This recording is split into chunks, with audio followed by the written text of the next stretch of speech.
Olá pessoal, então a gente começa a tratar agora sobre a ação anulatória, tá? Então a ação anulatória de sentença arbitral, ela é uma ação, ela é feita dentro do Poder Judiciário, tá? Não é dentro do procedimento arbitral.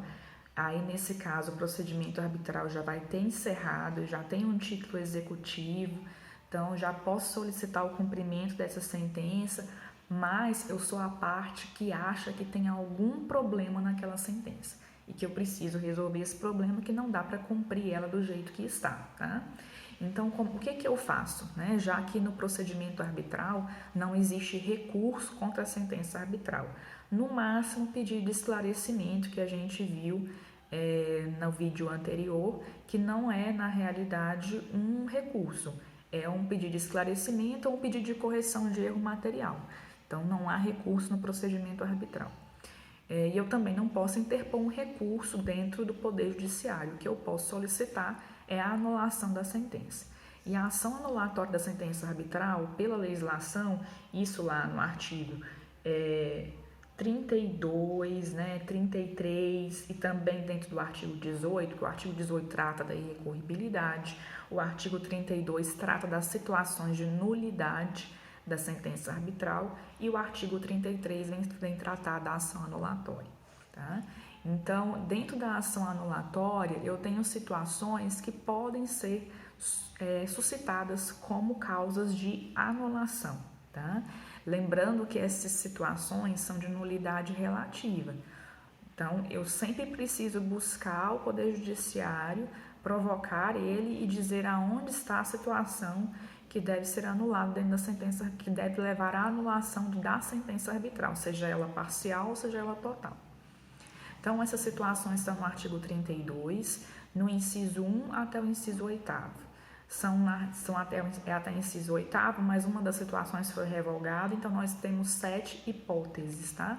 A primeira hipótese é quando for nula a convenção de arbitragem, ou seja, alguma situação que gerou a nulidade da própria convenção. Então, por exemplo, a convenção não foi acordada por ambas as partes, foi imposta num contrato de adesão, né? A gente já viu que a convenção de arbitragem já tem que ser acordada por ambas as partes, então não é cabível que um contrato de adesão preveja uma convenção arbitral. Então, ela é nula, tá? Então, no caso de uma convenção nula, é possível solicitar, mediante a ação anulatória da sentença, né, que os efeitos da sentença arbitral sejam extintos. Inciso 2. Emanou de quem não podia ser árbitro.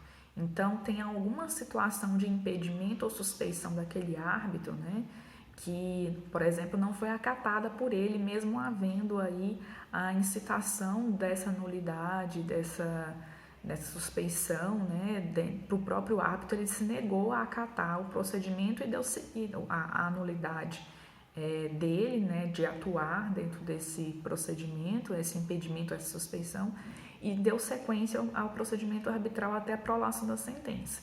E aí que eu posso entrar com uma ação anulatória na sentença arbitral, porque ele não poderia ser árbitro dentro daquela situação que foi levada a conhecimento dele, tá? Inciso 3º, a sentença não contém os requisitos do artigo 26. Olha que importante os requisitos da sentença arbitral. Se faltou um dos requisitos, e olha que lá eu tenho 5 requisitos: relatório, fundamentação, dispositivo, data e local e assinatura dos árbitros. Tá? Lembra que até a falta de assinatura de um árbitro tem que ser certificada pelo presidente? Se faltar uma assinatura de um árbitro e não for certificado pelo presidente, é possível buscar a nulidade daquela sentença arbitral. Então, a obediência aos requisitos do artigo 26 é imprescindível, senão leva aí realmente a uma ação de nulidade. O inciso 4º traz uma outra hipótese: for proferida fora dos limites da convenção de arbitragem. Então, a convenção de arbitragem aborda situações, por exemplo, de perdas e danos apenas. E aí, o árbitro, ele além das perdas e danos, ele define, por exemplo, entrega de objeto, né, ou coisa, que não estava dentro dos limites da convenção de arbitral. A convenção de arbitral ela foi muito específica, apenas litígios que envolvam perdas e danos, né? Não poderia envolver entrega de coisa. Então, é possível, sim, a revogação porque a sentença foi proferida fora dos limites da convenção, tá? Outra hipótese está lá no inciso 6, né? Comprovado que foi proferida por prevaricação, concussão ou corrupção passiva. Então, essas situações aí, além de ser consideradas, né, de serem consideradas crimes, também é possível a partir delas, né, solicitar aí a nulidade da sentença arbitral. A próxima situação de nulidade é quando a sentença é proferida fora do prazo, respeitando aí os dispostos do artigo 12, inciso 3º da legislação. Então, olha o prazo da sentença arbitral, né?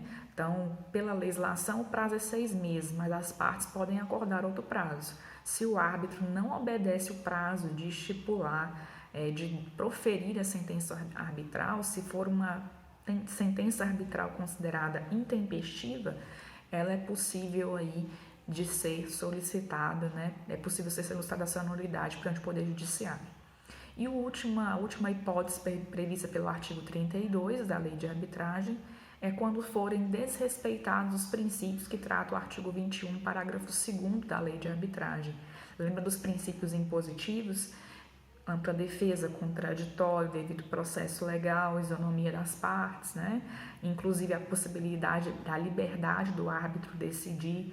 Então, esses princípios impositivos, se eles não forem respeitados no procedimento arbitral e se as partes comprovarem, se a parte interessada comprovar que teve prejuízo em razão do desrespeito desses princípios, é possível também solicitar a nulidade da sentença arbitral, tá?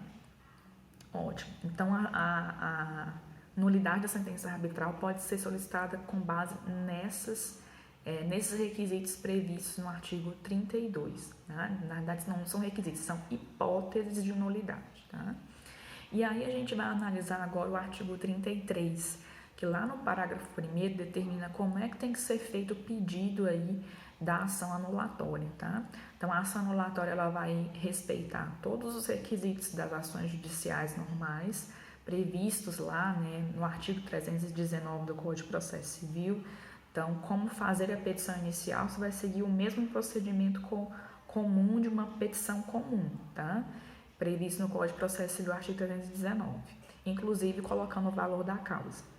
E aí, em sequência, você vai também instruir essa ação anulatória com todo o processo arbitral e a sentença arbitral também, tá? Ótimo.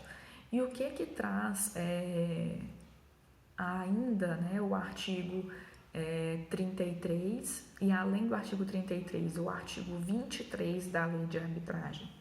Quando a gente tiver uma execução do título judicial da sentença, não é necessário uma ação anulatória para aquela pessoa que está impugnando aquela execução. Explico.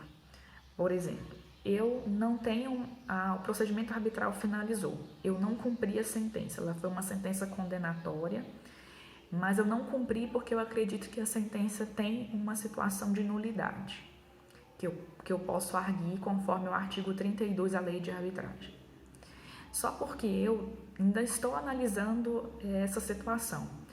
E no decorrer dessa análise dessa situação, a outra parte que quer que a sentença seja cumprida logo, de imediato, ela entra com uma execução do título contra mim, para que eu cumpra a sentença arbitral. Então, ela entra com a ação de execução e pede o cumprimento, só porque eu discordo daquela execução e eu vou impugnar aquela execução, porque eu acredito que há uma situação de nulidade do procedimento arbitral e principalmente dentro da sentença arbitral, uma situação que leva à nulidade da sentença. O que eu vou fazer? Eu preciso ajuizar uma ação anulatória, já que já existe uma ação de execução em curso, não precisa ajuizar uma ação anulatória. O que eu vou fazer enquanto parte prejudicada por aquela sentença que tem nulidade? Eu vou, na impugnação, suscitar a nulidade da sentença.